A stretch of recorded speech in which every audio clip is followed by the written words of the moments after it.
చేశారు.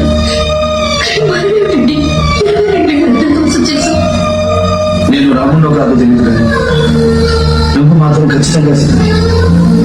పెళ్ళైన క్షణం నుంచి ఈ క్షణం వరకు ఎప్పుడూ నిన్ను ప్రశాంతంగా ఉంచింది. భార్య గురించి చాలా పుస్తకాల్లో ఎంతో గొప్పగా రాస్తారు. అలా ఎందుకు రాస్తారు?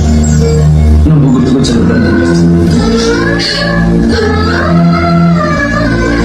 ఎవరు అబ్బాయా? ఊరికేనా పౌరుషం కూడా వచ్చిందా?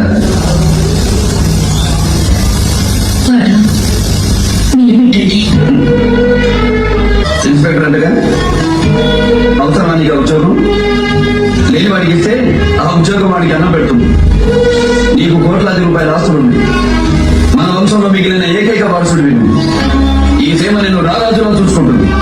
వచ్చే కద్దరు వేయాల్సిన ఒంటి మీద కాకి వదిలి కద్దరు బట్టలు వేసుకుని కత్తులు పట్టుకుని బాంబులు చుట్టి మీరు సంతోషంగా ఒక్కరోజైనా గడిపారని నేను అనుకోను. ఎక్కడైనా వాటిని వదిలేస్తే మంచిది. సత్యరెడ్డి అన్నా ఎప్పుడో మాట్లాడాలనుకుని చూశాను. ఇప్పుడు బీటి రోడ్లో నీతులు వినాల్సి వస్తుంది. కొట్టేది కొట్టి అబ్బాయికి భోజనం పెట్టు. భోజనం చేసుకోండి.